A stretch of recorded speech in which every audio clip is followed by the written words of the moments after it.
I think there is no particular reason to think that women are less electable than men. In fact, this so-called wave that Democrats had in the 2018 midterms, a lot of those were women candidates who did extremely well, but still there is some hangover effect from Hillary that she's kind of working to overcome.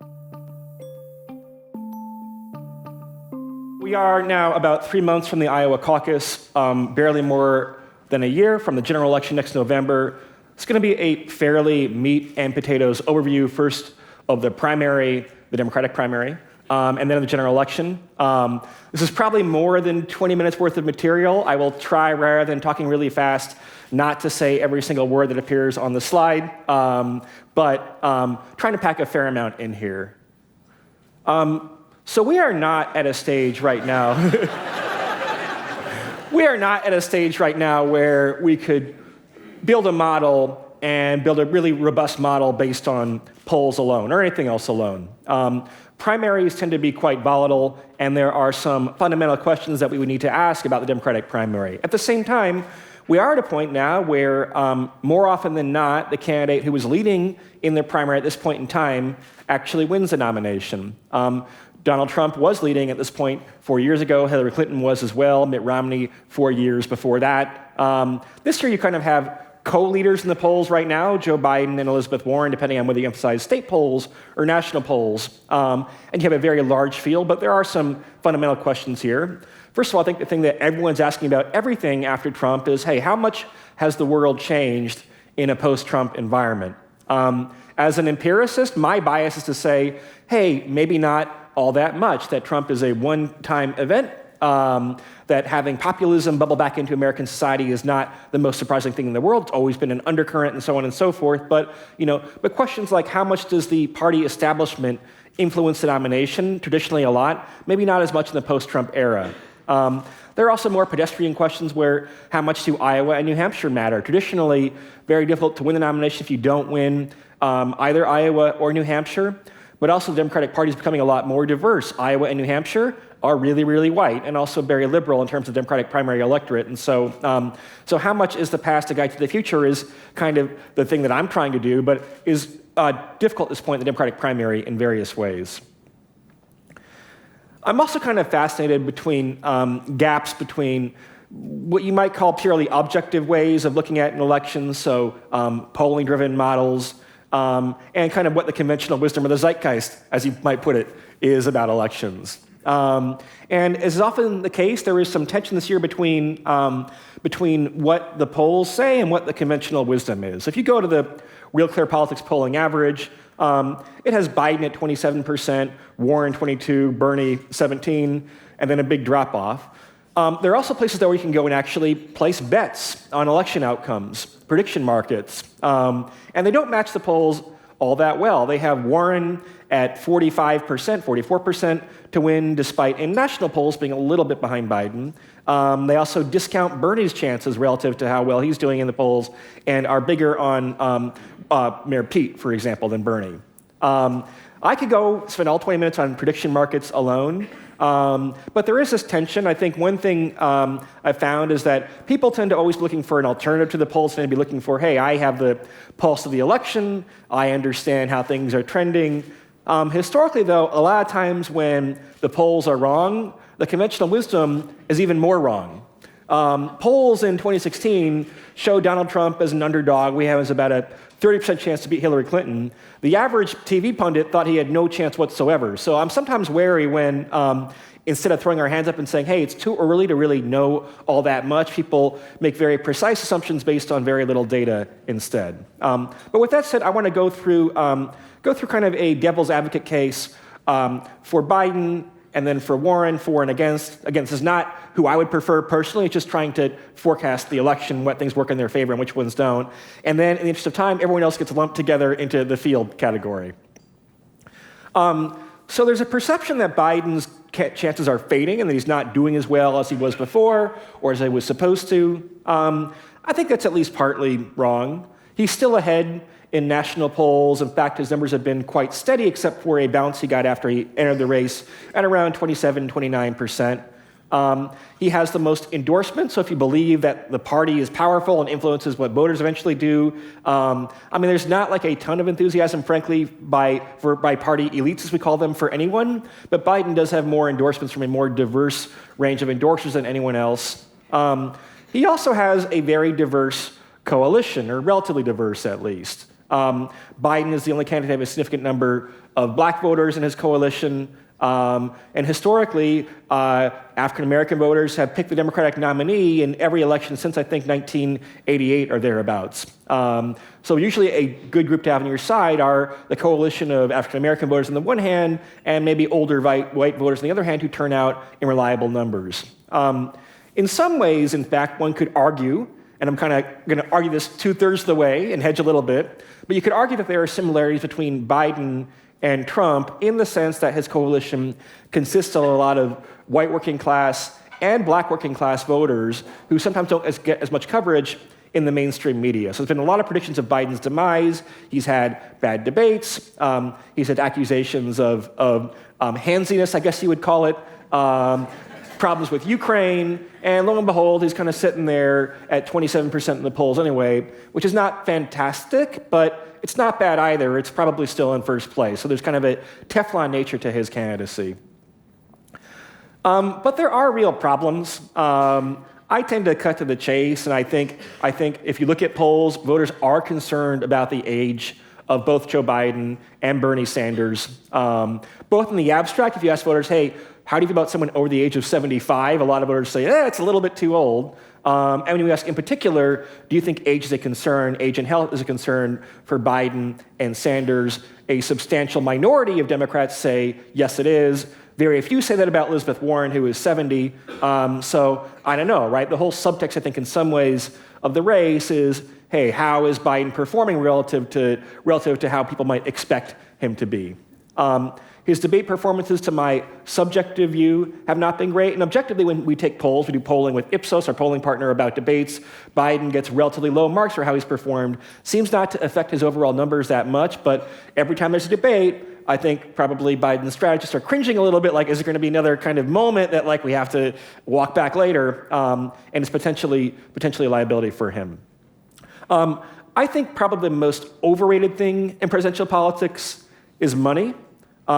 Because there is so much media coverage of the races, then money might not go as far or matter as much. President Trump, by the way, did not raise a terribly large amount of money for his primary campaign or general election campaign, didn't hurt him very much. At the same time, Biden's fundraising is pretty tepid. You're not going to have the very robust campaign organization of the types that Hillary or Bernie or Obama had in all these Super Tuesday states, for example, and so that might kind of make his path a bit narrower.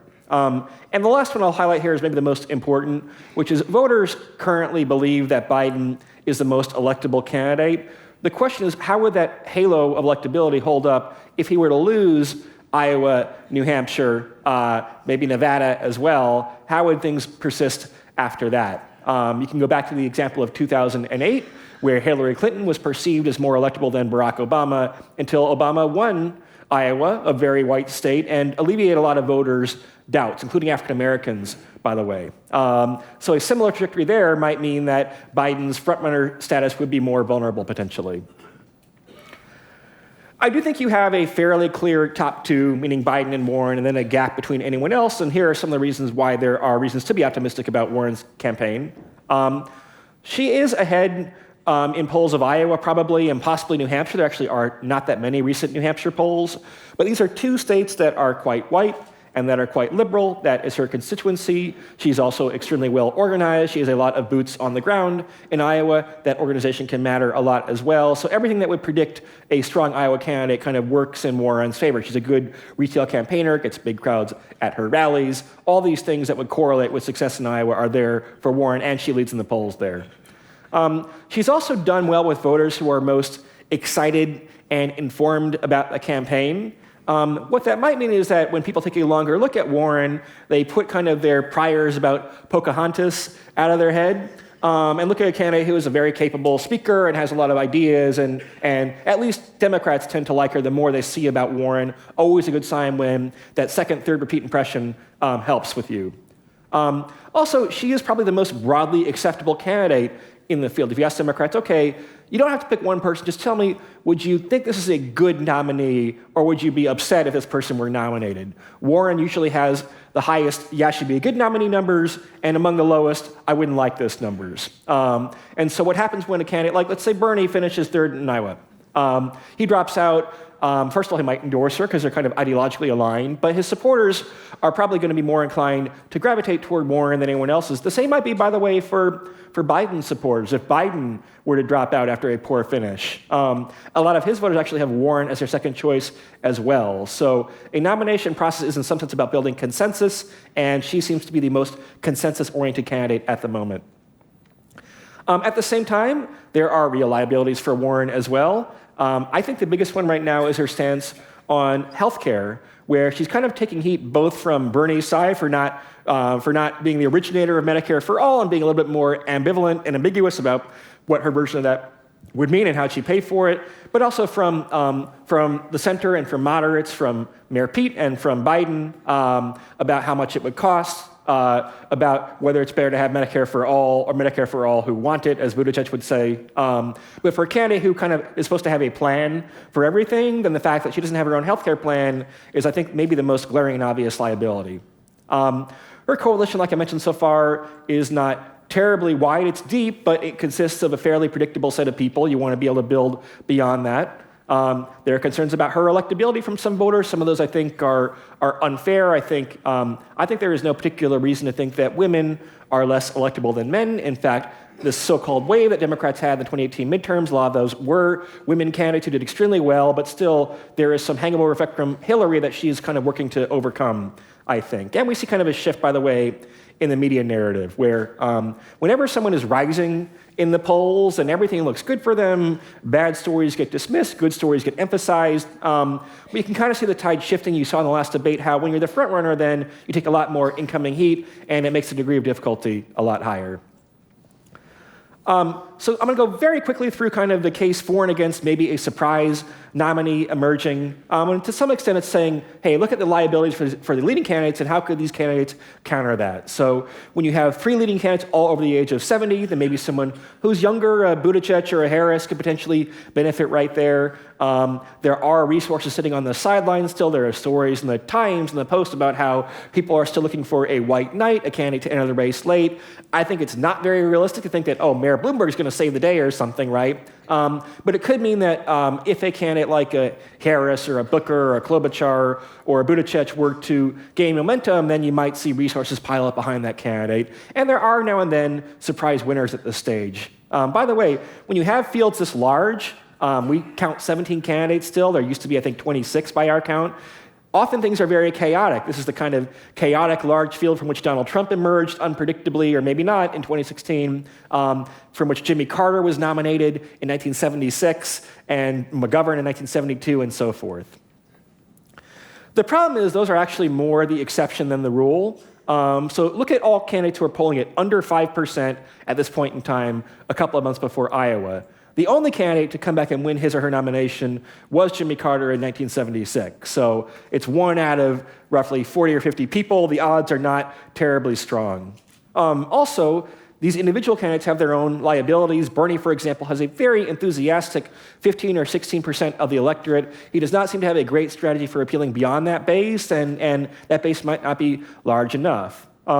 Also, the Democratic Party is trying to find ways to winnow the field. Every debate, it gets harder and harder to qualify. And also, you have to get at least 15% of votes in a state to get any delegates. So you cannot kind of creep along and get 10% here and 12% there. You have to have consistent performance to actually really accumulate any chance whatsoever at a delegate haul. Again, I don't want to come to terribly firm conclusions. I want people to keep an open mind. I do think, though, that there is a fairly clear top two here. If I had to pick, looking at the cases I just made, right, I think I'd rather take Warren's set of assets and liabilities than Biden. I think the early state polls can tell you something for sure. I think she's been a more consistent performer throughout. But I think it's close. I think that big gap you see in prediction markets and conventional wisdom where, Warren's emerged and Biden's flatlined, I think that's not entirely right. Now, Nonetheless, if you look at all the candidates outside the top two collectively, and you're doling out probability, you'd have to collectively assign reasonably large probabilities of one of them winning. Neither Biden or Warren are in a position where they're a commanding frontrunner, certainly. There is desire, again, by both the party and by the media to kind of make the race more complicated again, and when you have so many candidates on these, things are a little bit unpredictable. So I have basically Warren as 1A, Biden as 1B. If you want a second tier, it probably would involve Bernie, I think, certainly, and probably Mayor Pete Buttigieg, who is fairly strong in Iowa. And then after that, I don't know. But that's kind of my quick and dirty overview of the race. I'll try to give you now a very quick and dirty overview of the general election in 4.5 minutes here. Fortunately, there's not all that much you can really say about the general election that is all that meaningful at this point in time. If you look at polls right now of the general election, they're off by about 10 points on average from the actual results. So whenever you see a poll, an NBC News poll showing Joe Biden is leading President Trump by 9 points, you can just toss that out as like not a terribly meaningful point in the news cycle. Instead, the kind of key question for me is, can President Trump replicate the circumstances by which he won the election in 2016? So President Trump was not very popular when he won the election in 2016. He had about a 38% favorability rating on the exit poll in the election that he won. But he won for some combination of basically 3 reasons. Number one is the Electoral College. He lost the popular vote by about 3 million votes. Actually, the popular vote was not that different than Romney versus Obama in 2012. But Trump's votes came in the right places, meaning in states with a lot of white working class voters, in the upper Midwest in particular. Number two, Hillary Clinton was almost as disliked as Trump, and so he is fairly effective at dragging people down into the muck with him. And in general now, media coverage is very skeptical. It's easy to have candidates who are not very popular. And in fact, already all the leading Democrats have tepid, at best, favorability ratings with the general public. The third point I think is a little bit underappreciated, which is that Trump in 2016 got a lot of benefit from the doubt from undecided voters. People who decided late, people who disliked both Clinton and Trump were kind of like, well, why not? Let's take a chance on Trump. What could happen? And that was a key factor. If undecideds had broken evenly, if voters who disliked both candidates had broken evenly, Clinton would have had a fairly solid Electoral College victory. We only get the benefit of the doubt this time around as the incumbent president. It used to be that being an incumbent was an advantage, less and less so. We saw in the midterm last year, incumbents in both parties getting booted out of office. Voters are more impatient, so that's a big open-ended question for Trump. With that said, again, if you want to kind of lay out an optimistic case for Trump, you have plenty of ammunition to make it. First of all, incumbents are reelected the majority of the time, depending on how you count, probably around 2/3 or 70%, depending on how you draw up your data set. The economy is still pretty good across a variety of fairly robust metrics. There is evidence the Electoral College could help him again. If you look at his approval ratings in Wisconsin, which is the most probably important state, what we call the tipping point state, where in a very close election, it would be the 270th electoral vote. He's at about 45% approval in Wisconsin, which is not super good, but meaningfully better than 41% nationally, and would make his chances a lot more viable. So it might mean, for example, the Democrats would have to win a state like this one, like Arizona. Hardly impossible, but it does mean that Electoral College might be a strength for Trump again. And maybe most importantly, there is not an obvious Democratic frontrunner that's an obvious slam dunk nominee. Of course, I think a lot of the talk about electability is overwrought and overrated, but still, you have candidates who voters think are too old, you have candidates who voters think are too far to the left, or maybe like Buttigieg too inexperienced, et cetera. And so Trump will have opportunities to try to prove that he is the least worst alternative again and win the Electoral College. At the same time, one fairly major problem for Trump is that it's kind of a popularity contest, an election, and he's not very popular. His approval rating is 40.7% as of this morning. It's a big gap, 54.6% disapproval rating. That's a big problem for Trump. How does he get above 40.7% to somewhere 43, 44, where then maybe turnout in the Electoral College can help him? I don't really know. It's fairly difficult, especially when impeachment so far has seemed to lower his approval rating. Also, it's worth keeping in mind, for all the talk about the Trump base, Democrats actually have a larger base than Republicans do. It's more diverse. It's hard to get to turnout sometimes. So when you do have high turnout like Democrats had in 2012 or in 2018, for example, they tend to win elections at the margin.